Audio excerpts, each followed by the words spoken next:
Boa tarde, amigos da Associação Espírita Fraternidade. É uma grande alegria conversar com vocês, refletir junto com vocês. Eu trago o abraço fraterno da Sociedade Espírita de Auxílio e Fraternidade aqui do Ijuí. Nos encontramos então em Ijuí, nesse momento de reflexão. Hoje vamos pensar um pouquinho, então, nesse momento, sobre a lei de amor, justiça e caridade. E vamos buscar lá no Livro dos Espíritos uma orientação segura para a nossa reflexão.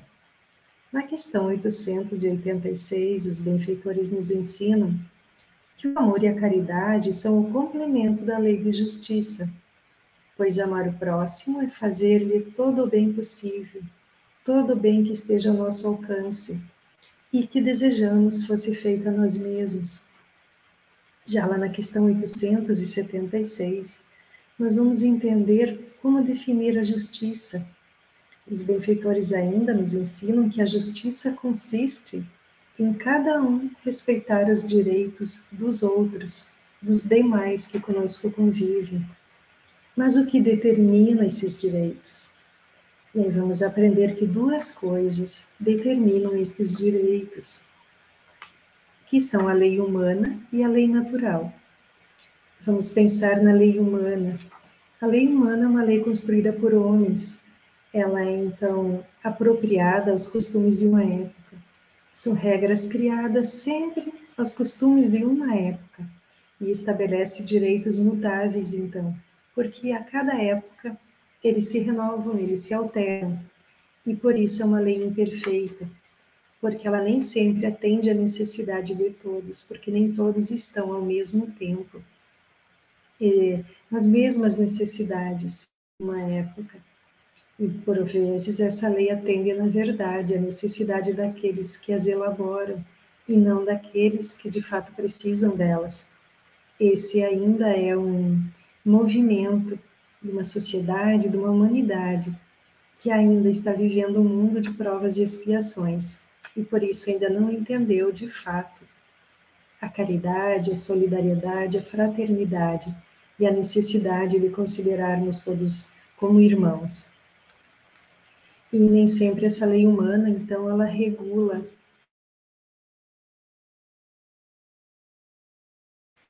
lá na questão 876, aprendemos que a base da justiça, segundo a lei natural, que é então a lei divina, a lei de Deus, ela está baseada no ensinamento de Jesus, quando ele nos diz que fazer aos outros o que eu espero que os outros façam a mim é a base da lei de justiça.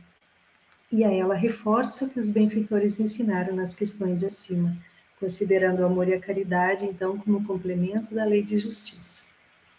A lei divina está inscrita nas nossas consciências, e no nosso coração, Deus, que é Pai amoroso, bondoso, imprimiu a regra da verdadeira justiça, para que olhássemos aos outros também, considerando que precisamos fazer a cada um tudo aquilo que desejamos seja respeitado em nós.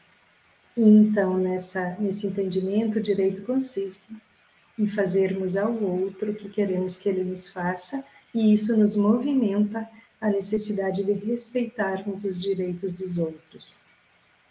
Mas na dúvida, no nosso dia a dia, na nossa rotina, de como proceder com o semelhante, de como agir, então, de acordo com essa lei natural, nós podemos sempre nos perguntar: como eu gostaria de ser tratado pelo outro no momento que eu cometo um deslize, que eu cometo uma falta, que eu falho, que eu erro, que eu não dou conta de forma correta de uma demanda? Como eu quero que o outro olhe para mim? Será que eu quero que ele me olhe com julgamento ou que me olhe com compreensão? Qual é o lugar que eu prefiro estar, que eu acho mais interessante estar quando eu cometo uma falta? No lugar do julgamento, no lugar da compreensão do outro para comigo? Diante de qualquer conflito na família, no trabalho, entre os meus amigos, num conflito maior, como eu gostaria que o outro me acolhesse? Com respeito pelo meu atual estágio evolutivo, considerando que eu faço aquilo que eu sei fazer? que ele considerasse meus sentimentos, que ele perguntasse como eu me sinto nesse momento, será que eu acharia interessante que ele me escutasse? Que ele ouvisse as minhas justificativas, que ele me desse oportunidade de esclarecer, de me defender, de dizer o porquê que eu agia assim? Será que eu gostaria que ele me desse um tempo para refletir? E esse mesmo exercício, então, de vivência, nós podemos fazer no momento que o erro é do outro, no momento que o outro falha, que o outro comete um deslize. Esses mesmos questionamentos nós podemos fazer em relação ao outro. Como vamos nos colocar em relação ao outro? No lugar de julgadores? Ou no lugar de quem tem empatia, de quem busca compreender a motivação que levou o outro a cometer determinada falta? Vamos aprender a ouvir com empatia? Vamos dar tempo para o outro também? As suas explicações sobre a falta? Esse exercício que pode ser diário, que pode ser a cada embate, a cada conflito que surge entre duas pessoas, num grupo maior, nós podemos fazer ele considerando que é um exercício de vivência da lei de justiça, amor e caridade. E é nesses pequenos momentos que nós vamos aprender a utilizar essa lei depois na nossa vida em sociedade, no nosso convívio com a grande família universal. Esse exercício, ele pode iniciar em família muito cedo. Ele deve iniciar em família, no aprendizado de uns com os outros, no exercício de pais educando os filhos na convivência entre irmãos. Deus, em sua vontade, Deus expressando seu amor, a sua bondade para conosco, deseja que nós aprendamos o exercício da fraternidade para bem vivermos uns com os outros. E é também da sua vontade que nos reunamos em família quando aqui retornamos, e nesse pequeno núcleo aprendamos a viver bem primeiro, para depois viver melhor no núcleo maior que é a família universal. Então, aprender a viver de acordo com a lei natural, aprender a exercitar o amor, a justiça e a caridade. Essa vivência, essa convivência, esse exercício precisa começar em família. E, ao mesmo tempo, vamos pensar que temos oportunidade em todos os tempos de avaliar o que está nos acontecendo, de avaliar como estamos agindo conosco mesmo e com os outros. Talvez a causa da perturbação nossa, da perturbação, da confusão na nossa família, se expresse também depois em perturbação, em confusão na sociedade maior. E vamos ver a sociedade humana hoje bastante confusa e não vivendo, então, de acordo com a lei de justiça, amor e caridade em sua integralidade. E quebrada essa lei, quando há silêncio em relação aos direitos dos outros, essa lei é sempre quebrada. Por isso precisamos nos voltar para o nosso convívio familiar e tentar torná-lo o mais saudável possível. E esse é um chamamento, então, aos pais responsáveis, a todos aqueles que estão no lugar de papel de pai e mãe responsável por seres que aqui retornam. A nossa consciência, segundo o Evangelho e segundo o Espiritismo, é uma sentinela vigilante, tendo nela a inscrição da lei natural, da lei divina. Ela nos alerta sempre quando estamos cometendo algum erro, quando estamos infringindo a lei de justiça, amor e caridade, quando nós estamos intranquilos, desassossegados, é porque algo não está bem. Quando estamos tranquilos, estamos vivendo de acordo com essa lei e podemos seguir assim. Então, uma outra dica é prestarmos mais atenção aos nossos sentimentos, aquilo que está nos incomodando, nos tranquilizando. E vamos ter um parâmetro um pouquinho mais seguro para seguirmos assim, ou para pararmos, refletirmos. E aí vermos se estamos de fato fazendo ao outro tudo aquilo que o outro poderia fazer a nós mesmos. Jesus viveu e continua nos ensinando que amar-nos uns aos outros como irmãos é o caminho. Amar ao outro como gostaríamos que o outro nos amasse. Para isso, nós precisamos desenvolver o auto-amor primeiro. Precisamos nos conhecer. Precisamos educar os nossos sentimentos. Precisamos aprender a não julgar, primeiro a nós mesmos, nos dando tempo de reflexão, de fazer melhor, para depois amar o outro, aprender a não julgar o outro. Educando os nossos sentimentos, vamos estar mais preparados para o exercício da compreensão, da empatia, para a manutenção dos direitos nossos e dos outros. Jesus recomendou amar os inimigos para além dos amigos, e isso significa não julgar, não devolver o mal com o próprio mal, e sim aprender a perdoar, a compreender que o outro também está no seu estágio evolutivo, também tem os seus problemas a resolver, suas dificuldades, suas dúvidas, e não cabe a nós julgar.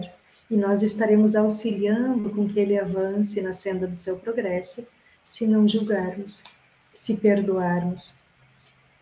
E o exercício da caridade, que é esse amor em movimento, segundo o Espiritismo, nos convida sempre a seguir a recomendação de Jesus, de utilizarmos a benevolência, a indulgência e o perdão das ofensas para todos os momentos.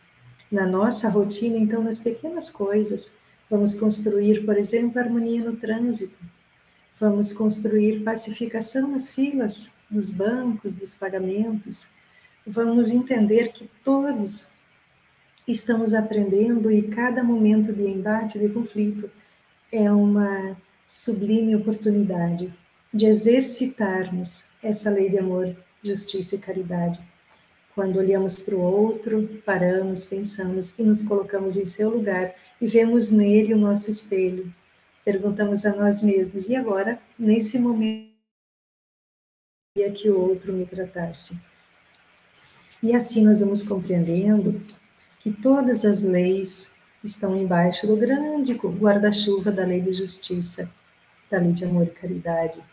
Quais são essas leis? Por exemplo, a lei de causa e efeito, né? Ela está debaixo dessa grande lei de amor, justiça e caridade, a lei de progresso, que é essa lei que nos melhora, que nos torna melhores quando nós decidimos aprender a amar, quando nós entendemos que todos estamos aqui no aprendizado do amor e que é o amor que une todas as criaturas de Deus.